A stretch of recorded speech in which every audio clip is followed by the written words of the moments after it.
Episode 1 की starting में हम सेन फैमिली विला को देखते हैं, जहाँ पे हमारा मेन कैरेक्टर अपने फिस्ट का प्रैक्टिस कर रहा होता है, जिसका नाम होता है सेन जियांग। और उसके पीछे से एक बंदा ताली बजाते हुए आता है और वो कहता है कि सेन जियांग, तुम तो बहुत स्ट्रॉन्ग हो, तुमने तो कुछ ही फिस्ट में इस लोक को तोड़ दिया। और इस बंदे का नाम होता है सेन जेन हुआ। और इसकी बात सुन सेन जियांग कहता है, तुम मुझसे क्या चाहते हो? ये सुन सेन जेन हुआ कहता है, मैं बस तुमसे यह चाहता हूँ कि तुम इस ट्रेनिंग ग्राउंड में सेन फैमिली को एम्बेरस मत करो। और वो उस लोग को एक बार में ही तोड़ देता है और वो सेन जियांग से कहता है, तुम इस टूटे हुए लोग को पंच मार के अपने आप को स्ट्रॉन्ग समझते हो। और उसके बंदे बोलने लगते हैं, ब्रदर जेन हुआ, आप बहुत स्ट्रॉन्ग हो। आप जिसने क्यूआई का यूज़ किया है वो तो मोर्टल मार्शल रिल्म का 4th लेवल का है। और सेन जेन हुआ सेन जियांग से कहता है, तुम कितना भी कोशिश कर रहे हो, तुम कितना भी लोग पे प्रैक्टिस करो, तुम्हारे हाथ से खून भी बहेगा, लेकिन तुम ताकतवर नहीं हो सकते हो, क्योंकि तुम्हारे पास स्पिरिचुअल वेन नहीं है, जिससे तुम एक बेकारी बन के रहोगे, बिल्कुल अपने फादर की तरह। ये सुन जेन जियांग कहता है, तुमने क्या कहा? दोबारा ये बोलने का हिम्मत भी नहीं करना। तो सेन जेन हुआ कहता है, क्या मैं गलत बोल रहा हूँ? तुम्हारे फादर सेन टियानहू पैट्रियार्च के पोजीशन को डिज़र्व करते हैं, लेकिन वो तुम्हारे कारण पार्टिसिपेट नहीं कर सकते हैं। वो अब बूढ़े हो गए हैं और वो तुम्हारे जैसे बेकार को ही खाना खिला रहे हैं।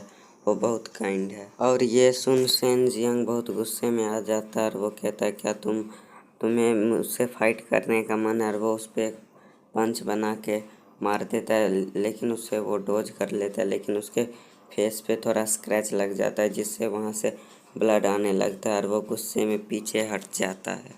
और वो कहता है, सच में तुमने मुझे बहुत गुस्सा दिला दिया है, अब मैं तुम्हें मार दूंगा। और सेन जियांग दोबारा एक पंच उसके तरफ बनाते हुए अपने मन में सोचता है, ये 4th मोटर मार्शल रिल्म में था, लेकिन ये अपने ट्रू क्यूआई के भरोसे था, जिसके कारण ये प्रैक्टिस नहीं करता था और ये आलसी बन गया। और वो उसके बहुत पास पहुंच जाता है, जिसे देख जेन हुआ कहता है, आओ कचरे, तुम अब मरोगे। और जेन हुआ उस पे पंच बना के अटैक कर देता है, लेकिन वो डोज कर लेता है, जिसे देख जेन हुआ कहता है, जियांग का शरीर इतना फ्लेक्सिबल कैसे? और सेन जियांग कहता है, अब ये मेरा चांस है। और वो उसके पेट पे एक पंच मार देता है, जिससे वो दूर जाके गिरता है।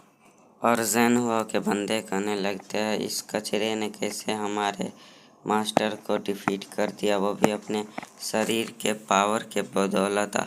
कुछ तो गड़बड़ है। और हम देखते हैं कि सेन जियांग का हाथ का एक उंगली टूट गया होता है और सेन जेन हुआ उस पर अटैक कर देता है, जिससे वहाँ पे धमाका हो जाता है। और हम देखते हैं कि जेन हुआ जियांग के सिर पे पैर दिया होता है और वो सोचता है, लगभग मैं इस कचरे से हार ही गया था। और उसका एक बंदा कहता है, ब्रदर आप तो 5th मोटर मार्शल रिल्म में पहुंच गए हैं। और जेन हुआ सेन जियांग का बाल पकड़ के उसे उठा देता है और वो कहता है, तुम मुझ पे स्नीक अटैक करके मुझे हरा सकते थे, अब तुम क्या कर सकते हो? और वो अपने पंच में एनर्जी भरने लगता है और उसके चेस्ट पे मार देता है, जिससे उसके मुंह से बहुत सा ब्लड निकल जाता है। और वो एक पंच उसे मारता है, जिससे वो जाके दीवार से टकरा जाता है और जहाँ पे वो टकराता है वहाँ का दीवार टूट जाता है। और वो कहता है, अब तुम मरो। और वो अपने एनर्जी से उस पर अटैक कर देता है, लेकिन वहाँ पे ब्लास्ट होता है और उसे कुछ नहीं होता है, क्योंकि उसके फादर उसके बीच में आ गए हो। जिसे देख सेन जेन हुआ कहता है, अफसोस आपने उसे बचा लिया, आपका कल्टीवेशन तो बहुत ज़्यादा है, जिससे आपने मेरे अटैक को डायरेक्टली ब्लॉक कर लिया। जिसे सुन उसके फादर उसके तरफ गुस्से से देखते हुए कहता है, गेट लॉस्ट, जिससे वो घबरा जाता है और वो पीछे मुड़ते हुए कहता है कि हमारे फैमिली का हेड वाला कंपटीशन होने वाला है, मैं उम्मीद करता हूँ कि मेरे पिता ही जीते। जिसे सुन सेन जियांग कहता है, फादर मैं आपके लिए एक बोझ ही बन गया हूँ। जिसे सुन उसके फादर कहते हैं, तुम ऐसा मत बोलो, कल्टीवेशन सबके लिए नहीं होता, नॉर्मल पीपल को अपने तरीक़ा से जीने का हक है। आप इससे परेशान मत हो तुम। और सेन जियांग कहता है लेकिन अब सेन फैमिली का क्या होगा। और सीन शिफ्ट होता है सेन जियांग के रूम के तरफ जहाँ पे वो बैठ के एक बुक पढ़ रहा होता है। और तभी उसे कोई ब्रदर जियांग क्या आप अंदर हो, ये कहता है। ये सुन वो सोचता है अपने मन में जियान। और हम एक लड़की को देखते हैं जो कि कहती है अंकल सेन क्या वो गंभीर रूप से घायल है। मैं यहाँ पे कई बार आ गई हूँ लेकिन वो मुझसे मिलने के लिए बाहर नहीं आया है। ये सुन सेन जियांग का फादर उसे कहता है जी जियान तुम अपने घर जाओ, तुम आज उसे नहीं देख सकती हो। ये सुन वो कहती है मैं क्यों नहीं देख सकती हूँ, मैं उसकी फियांसे हूँ। फियांसे यानी ये इसकी वाइफ है। और सेन जियांग के फादर उसे कहते हैं जी जियान आज हम इस मैरिज को तोड़ देते हैं। ये सुन जी जियान कहती है आपका क्या मतलब है। और सेन जियांग के फादर उसे कहते हैं कि तुम अपने जू फैमिली के लिए ट्रेजर हो और तुम्हारा जू फैमिली मोटर मार्शल आर्ट में भी अच्छा है। और सेन जियांग के पास फ्यूचर वे नहीं है जिसके कारण वो अपने पूरे लाइफ में एक मॉडल ही बन के रहेगा, वो तुम्हारे लायक नहीं है। ये सुन जी जियान कहती है कौन चाहता है कि वो मेरे लायक रहे, हम दोनों एक दूसरे से लव करते हैं, यही इनफ है। ये सुन सेन जियांग के फादर उसे कहते हैं कि मैरिज का डिसीजन पेरेंट्स लेते हैं, इसलिए प्लीज़ तुम यहाँ से जाओ। ये सुन जी जियान खामोश हो जाती है। और सीन शिफ्ट होता है सेन जियांग के रूम में जहाँ पे वो सोचता है मुझे स्ट्रॉन्ग बनना पड़ेगा जी जियान के लिए, अपने फादर के लिए और खुद के लिए। और वो अपने हाथ में पकड़े हुए बुक के तरफ देखता है जिस पे लिखा होता है एक स्पिरिट हर्ब होता है जो 1 साल में एक बार खिलता है, वो स्पिरिचुअल एनर्जी को स्ट्रॉन्ग बनाने में मदद करता है। और यहाँ से हमारा सीन शिफ्ट होता है जहाँ पे हम एक डरावनी जगह को देखते हैं जिसका नाम होता है डेड पैलेस।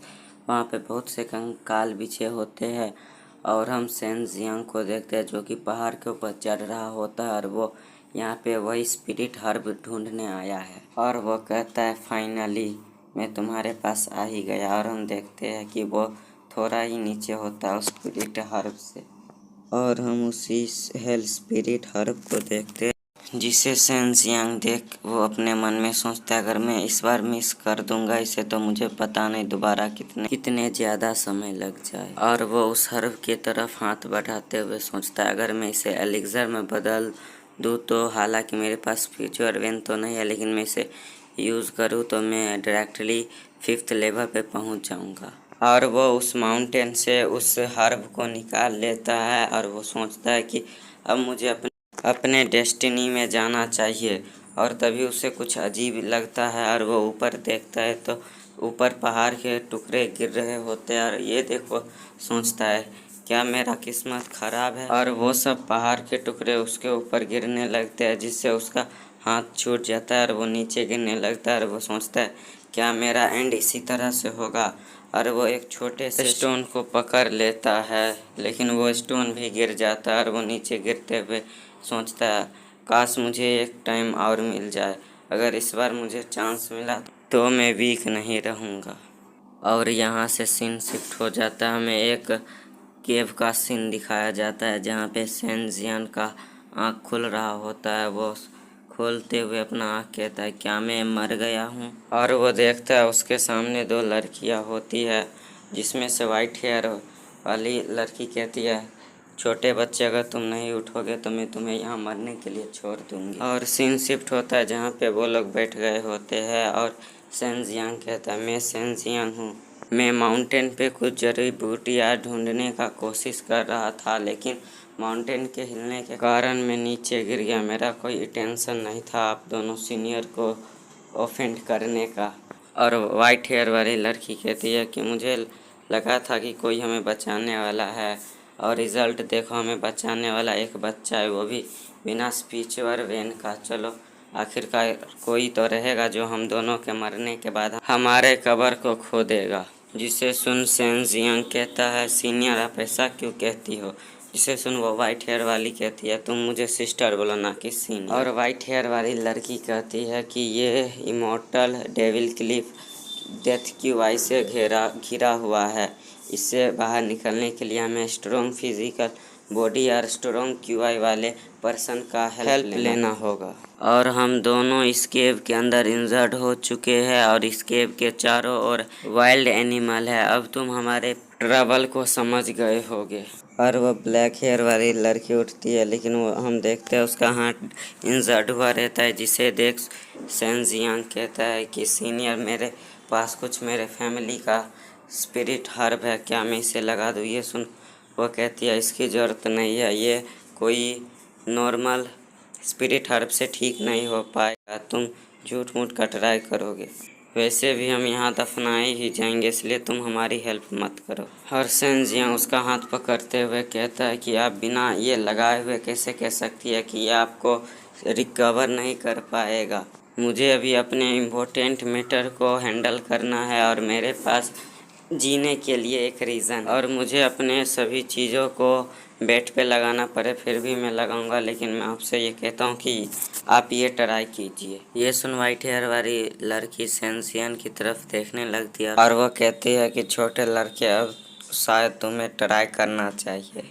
और ब्लैक हेयर वाली लड़की अपनी पीठ के थोड़े से क्लॉथ को उतार देती है, जिससे वो उस पर दवाई लगा सके। जिसे देख सेंजियन अपनी आंखें बंद करते हुए कहता है, क्या मुझे ये करना ही पड़ेगा?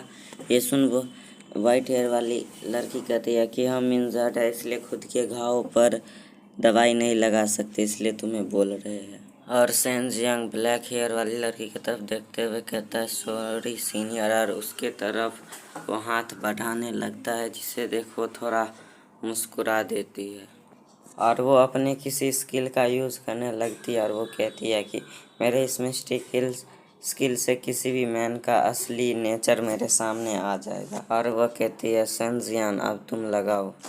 और सेंजियान उसे दवाई लगाने के लिए आगे बढ़ रहा होता है, लेकिन मानो जैसे वो अपने कंट्रोल में है ही नहीं यार। लेकिन तभी उसे कुछ महसूस होता है, उसे लगता है कि उसने कुछ और चीज़ पे हाथ दे दिया है और उसे वो थप्पड़ मार देती है। और सेंजियन अपने घुटने पे आते हुए कहता है, सॉरी सीनियर, मुझे लग रहा था कि मुझे किसी ने अपने कंट्रोल में कर लिया है, इसलिए ऐसे हुआ। और वाइट हेयर वाली लड़की अपने बड़ी सिस्टर से कहती है, सीनियर सिस्टर, मुझे लगता है ये बच्चा अच्छा है। और ब्लैक हेयर वाली लड़की कहती है कि इसके पास strong will and good character है।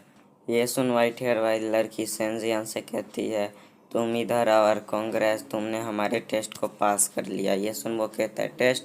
कैसा टेस्ट? क्या अभी टेस्ट हो रहा था? और वो लोग कहते हैं, सेंजियन को अब तुम्हें सच बताने का टाइम आ गया। वाइट हेयर वाली लड़की कहती है, मेरा नाम सू मियाओ है, मैं डिजियांग हर्बर मैनल की मैं लॉर्ड हूँ, और ये है मेरी सीनियर सिस्टर जो कि डेविल डोमन की प्रिंसेस है, और इसका नाम बाई यू यू है। ये देख सेंजियांग अपने मन में घबराते हुए सोचता है कि डिजियांग हर्बर मैनर की लॉर्ड और डेविल डोमन की प्रिंसेस, क्या ये मजाक हो रहा है? और सू मियाओ सेंजियांग से कहती है, हम पे पर्सनल एनिमी ने अटैक किया था, जिसके कारण हम इंजर्ड हो गए और हम चल फिर भी नहीं पा रहे थे, और हम अपने पिछले पावर का भी इस्तेमाल नहीं कर पा रहे हैं, और इसके चारों ओर डीमन बिस्ट भरे पड़े हैं, इसलिए हमें जल्दी से यहाँ से निकलना होगा। ये सुन सेंजियांग कहता है, क्या आप लोगों के पास कोई प्लान है? ये सुन बाई यू यू कहती है कि मैं तुम्हें अपनी और अपने बहन की extreme yin and yang divine veins दूंगी, जिसे अगर तुम रिफाइन कर लोगे तो तुम इमोर्टल डेविल क्लिफ के डेथ क्यूआई को तोड़ सकते हो और यहाँ से एस्केप कर सकते हो। और सू मियाओ कहती है कि तुम्हें पता होना चाहिए, मैं और मेरी सिस्टर का करैक्टर इतना हाई है कि अगर हम मरने भी लगे फिर भी तुम्हारे जैसे लो कैरेक्टर के लोगों को हम अपना वेंस नहीं देंगे, इसलिए सीनियर सिस्टर ने तुम पे टेस्ट किया। ये सुन सेंजियांग कहता है कि तो फिर आप कहिए कि क्या मैं पास हो गया हूँ? जिस पर बाई यू यू कहती है, तुम ज़्यादा उतावले मत बनो, तुम ज़्यादा खुश मत हो, क्योंकि फ्यूज़न और रिफाइनमेंट डिवाइन वेंस को कोई ऑर्डिनरी पीपल हैंडल नहीं कर सकता। इसे हैंडल करने में ऑर्डिनरी पीपल का डेथ भी हो सकता है। और वो आगे कहती है, तुम चाहो तो इसके बारे में अच्छे से सोच सकते हो और इसे मना भी कर सकते हो, लेकिन सेंजियांग कहता है मैं इसे मना क्यों करूँगा जबकि ये अपॉर्चुनिटी मुझे मिला है, जबकि मुझे इसका इंतज़ार बचपन से ही था। और सू मियाओ कहती है कि मैं तुमसे ऑफिशियली पूछ रही हूँ, क्या तुम हमारे साथ ब्लड पैक्ट को साइन करना चाहते हो? इसमें हम तुम्हें डिवाइन वेंस के साथ साथ फ्यूचर में तुम्हारे कल्टीवेशन को आगे बढ़ाने का भी हम ट्राई करेंगे। ये सुन सेंजियांग कहता है यस मैं एक्सेप्ट करता हूँ इसे। जिसे सुन सू मियाओ कहती है गुड, चलो अब तो हम इसे स्टार्ट करते हैं। और वो लोग अपने फ्यूचर वेन और अपने एनर्जी पावर को उसके अंदर डालने लगते हैं, जिससे वो कंट्रोल नहीं कर पाता है और वो डेविल रूप में सेंजियांग आ जाता है, जिससे उन्हें भी तकलीफ़ हो रहा होता है। और सू मियाओ कहती है कि इसका मेरेडियन तो पहले ही टूट गया है और इसका डिवाइन कॉन्सिनेंस लगातार श्रिंकिंग हो रहा है। क्या इसके लिए अभी भी फ्यूज़न और डिवाइन वेन डिफ़िकल्ट है? और तभी केव के बाहर से किसी बीस्ट के गुर्राने का आवाज़ आता है, जिसे सुन फर्स्ट सिस्टर कहती है यह तो किसी क्रूर बीस्ट का आवाज़ लगता है जो कि हेल स्पिरिट का लाश के अलग होने से आया है। फर्स्ट सिस्टर हमें बताती है कि वो हेल फायर गराज का गार्डियन है। अगर हम उसके लेवर की बात करें फिर तो वो 7 लेवर से ऊपर का ही होगा। अगर ऐसा ही रहा तो हम तीनों यहीं पर मर जाएंगे। और फर्स्ट सिस्टर कहती है कि हमारे इस प्रोसेस में काफ़ी डिफ़िकल्टी हो रही है। सेंजियांग, अगर तुम्हारे पास अभी मौका है, तुम अपनी आधी ज़िंदगी को बचाना चाहते हो तो तुम अभी बचा सकते हो। लेकिन सेंजियांग कहता है कि किसी भी हालत में मैं गिव अप नहीं करूँगा। और वो सोचने लगता है कि मैं पैदा ही बिना स्पिरिचुअल वेन के हुआ था, जिसके कारण मेरे फादर और मेरी फैमिली को झेलना पड़ा, और अब मैं अपनी फैमिली का सपोर्ट करना चाहता हूँ और ये मेरे पूरे लाइफ का एक ही अपॉर्चुनिटी है। भले ही मैं मर जाऊँ लेकिन मैं कभी भी गिव अप नहीं करूँगा। और वो बहुत ही ज़्यादा पावर को रिलीज़ करने लगता है, जिसके बाद हम देखते हैं कि वो बेहोश हो जाता है। लेकिन तभी दीवार टूटने की आवाज़ आती है और हम देखते हैं कि केव टूट जाता है। तो वे दोनों सिस्टर देखती है जहाँ पे वो फ्यूरियस बीस्ट आ गया होता है। और उस बीस्ट को देख फर्स्ट सिस्टर कहने लगती है सीनियर सिस्टर बताओ अब हम क्या करें? जिस पर सीनियर सिस्टर कहती है सेंजियान का घाव बहुत जल्दी हील हो रहा है, इस कारण मुझे लगता है कि हमारी प्रोसेस सक्सेस हो गई है। अगर यह छोटा लड़का बहुत लक्की हुआ तो यह बहुत ही जल्द हील हो जाएगा और इस वर्ल्ड में इसे कोई हरा नहीं पाएगा, क्योंकि इसे ऐसा पावर मिलेगा कि ये सबसे ज़्यादा स्ट्रांग बन जाएगा। इसीलिए हमें इसके लिए टाइम बचा के रखना होगा जिससे ये पूरा हील हो। जिस पर फर्स्ट सिस्टर भी मान जाती है और वे दोनों उस बिस्ट पर अटैक कर देती है, लेकिन उस बिस्ट को कुछ नहीं होता। लेकिन उस बिस्ट को और भी ज़्यादा गुस्सा आ जाता है और वो अपनी पूंछ की मदद से उन्हें एक साइड फेंक देता है, जिससे वे दोनों काफ़ी ज़्यादा इंजर्ड हो जाते हैं और उनके मुंह से ब्लड भी निकलने लगता है। जिस पर सीनियर सिस्टर कहती है अगर हमारी पावर अभी हमारे पास रहती तो हम इसे एक ही अटैक में हरा देते। तभी हम देखते हैं कि वो क्यूरियस बीस्ट जियान के पास पहुंच जाता है और वो बहुत ही ज़ोर से रोर करता है और वो फिर उसे खाने का ट्राई करने लगता है। जिसे देख सीनियर सिस्टर अपने ब्लैक मैजिक के पावर का यूज़ करके उस बीस्ट के टेल को पकड़ लेती है और उसे गिरा देती है, जिससे जियांग बच जाता है। जिसे देखने के बाद सीनियर सिस्टर सोचने लगती है कि यह टाइम बहुत ही ज़्यादा ख़राब चल रहा है और मुझे कुछ न कुछ कर थोड़ा टाइम पिक करना होगा। लेकिन और उसी के साथ वो बीस्ट अपनी पूंछ से ही सीनियर सिस्टर को उठा देता है और वो भी सीनियर सिस्टर को फेंक कर मारता है, जिससे उसकी बची हुई हालत भी ख़राब हो जाती है। लेकिन तभी वो क्यूरियस बीस्ट फिर से जियांग के पास चला जाता है और उसे देखने के बाद दोनों सिस्टर सोचती है कि ये बहुत ज़्यादा ख़राब हो रहा है। लेकिन तभी अचानक से वे दोनों देखते हैं कि उस क्यूरियस बीस्ट को जियांग ने उठा के फेंक दिया होता है और वहाँ से बहुत ज़्यादा पावर निकल रही होती है, जिसे देखने के बाद वे दोनों ही शॉक हो जाती है। तभी फर्स्ट सिस्टर कहती है कि लगता है हमारा फ्यूज़न स्पिरिट बहुत अच्छे से वर्क किया और मैंने जितना सोचा था वो उससे भी फास्ट निकला। उसके बाद हम देखते हैं कि जियांग पूरी तरह से हील हो जाता है और उसका पावर भी बहुत ज़्यादा बढ़ जाता है, जिस पर वो अपनी पावर को शो करता है। तो हम उसके पीछे यी यांग सिंबल देख पाते हैं और सेंजियान अपने पावर को रिलीज़ करते हुए बोलता है, यह बिल्कुल ही स्पिरिचुअल वेन है। ऐसा लगता है कि मेरे बॉडी अपनी एनर्जी का पावर हाउस है। और वो उन दोनों सिस्टर के तरफ देख उन्हें ग्रीट करता है और उन्हें थैंक्स करते हुए बोलता है, मेरे लिए इनफ टाइम जुटाने के लिए आपने अपनी लाइफ को सेक्रीफाइस किया। तो जूनियर सिस्टर उसे उसी फ्यूरियस बीस्ट का इशारा कर बोलती है, अपनी पावर का टेस्ट उस पे करना सबसे अच्छा होगा। और वो इतना बोलती है कि तभी वो बीस्ट उन पे अटैक करने बढ़ जाता है। तो सेंजियान उन दोनों को पकड़ बीस्ट के अटैक से बचाकर ऊंची चोटी पर रख देता है और वो उन्हें कहता है, आप दोनों यहाँ सेफ रहोगी, उसे मुझे हैंडल करने दो। और सेंजियान बड़ी स्पीड में जाते बीस्ट पर एक पावरफुल फिस्ट से अटैक करता है, लेकिन बीस्ट पर अटैक का कोई इफेक्ट नहीं हुआ होता है। तो बीस्ट अपने नाकों से आसपास की एनर्जी को बहुत से एनर्जी बॉल में बनाकर उन पे अटैक कर देता है। तो सेंजियान उन एनर्जी बॉल से बचता हुआ भागने लगता है और वो बोलता है, इस बीस्ट को हैंडल करना बहुत हार्ड है। तो उसे जूनियर सिस्टर कहती है, यहाँ तक कि एक बीस्ट भी अटैक करने के लिए अपने ट्रू क्यूआई का यूज़ कर सकता है। स्टूपिड बॉय, तुम अभी भी अपने ब्रट फोर्स का यूज़ कर रहे हो। तो सेंजियान अपने फिस्ट के तरफ देख कहता है, हाँ, अब मेरे पास ब्रट फोर्स से कहीं ज़्यादा पावर है।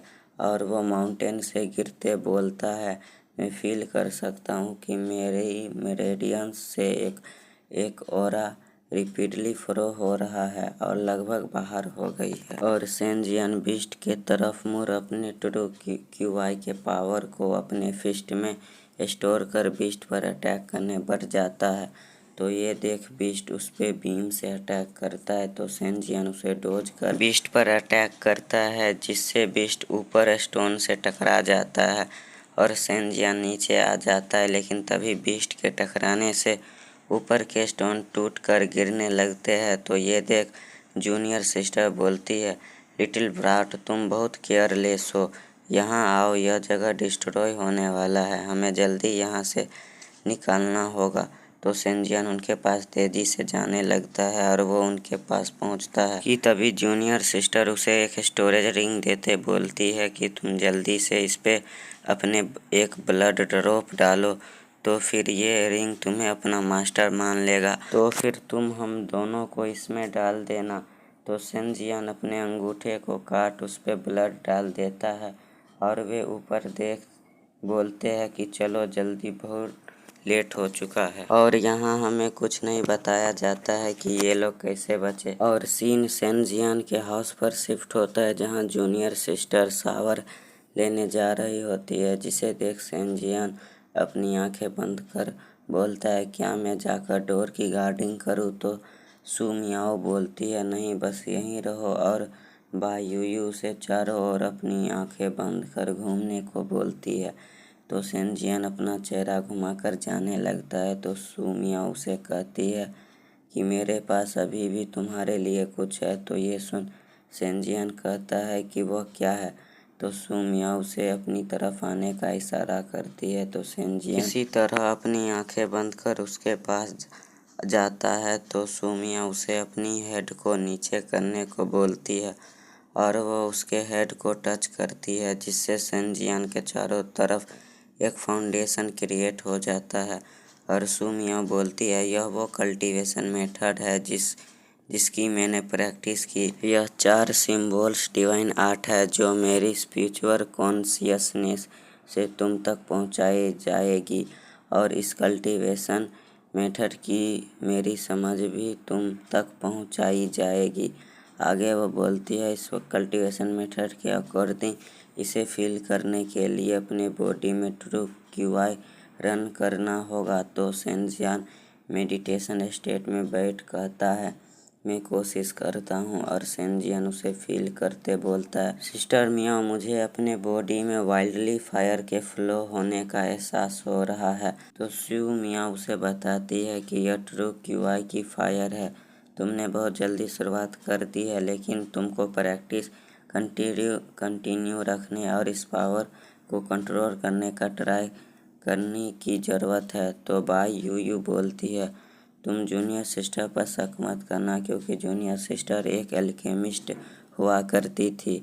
आगे वह बोलती है, तुम उन सीक्रेट एल्केमी मेथड को भी ट्राई कर सकते हो, लेकिन एल्केमी के लिए एक्सट्रीमली ग्रेट टैलेंट की आवश्यकता होती है, इसलिए तुम्हें इसे सीखने के लिए खुद को फोर्स करने की ज़रूरत नहीं है। तो ये सब जान सेंजियन बोलता है, ये कल्टीवेशन और हार्ट मेथड में मेरे माइंड में रिफ्लेक्ट हुई है।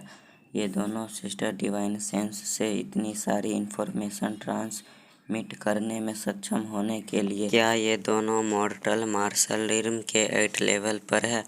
और सेंजियन चौंकते बोलता है, नहीं, क्या ये 9th लेवल से ऊपर है या उससे भी ज़्यादा?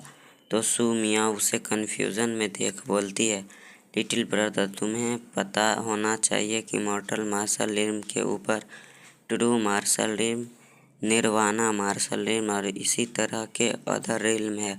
कल्टीवेशन का पाथ आपके सोच से कहीं अधिक लंबा है, और सेन वो कॉन्टिनेंट जहां आप रहते हो वो संपूर्ण मार्शल आर्ट वर्ल्ड में महासागर की एक बूंद मात्र है। और बाई यूयू बोलती है, हमारे दुश्मन अपनी उंगलियों के झटके से सबसे स्ट्रॉन्ग पर्सन को डिस्ट्रॉय कर सकते हैं, जिसके बारे में आपने कभी सुना होगा। इसलिए किसी को भी हमारे एग्जिस्टेंस के बारे में बताना इम्पॉसिबल है, जिसमें आपकी फैमिली भी शामिल है। ये सब सुन सेंजियन सोचता है, दोनों ने जो कहा है उसे सुनने के बाद मुझे लगा कि 9th रैंक का मॉर्टल मार्शल रिल्म एक पीरलेस मास्टर था। तो क्या ऐसा है कि हम बहुत वीक हैं? तो सुमिया सेंजियन के हेड को टच कर बोलती है, चिंता मत करो लिटिल ब्रदर, आपके पास यिन और यांग डिवाइन वेंस है। बस 4 सिंबल डिवाइन आर्ट और एल्केमी की अच्छी तरह से प्रैक्टिस करने से आप मार्शल आर्ट वर्ल्ड के गॉड बन जाएंगे। और सीन थोड़े देर बाद का दिखाया जाता है, जहाँ सुमिया शावर लेके आ गई होती है और वो बोलती है, मैं 2 घंटे और शावर लेना चाहती हूँ। और बाई यूयू भी बाहर निकल आती है और वो बोलती है, सेंजियन, आपका फाउंडेशन अभी बहुत वीक है, समय आने पर मैं तुम्हें डेविल कल्टीवेशन मेथड भी सिखाऊंगी। और वे लोग आगे कुछ बोलते कि कोई सेंजियन का नाम चिल्लाता है और हम देखते हैं कि वो सेंजियन के फादर होते हैं। वे सेंजियन से गले मिल रोते बोलते हैं, मैंने सुना कि आप अभी अभी इमोर्टल डेविल क्लिफ से वापस आए हैं।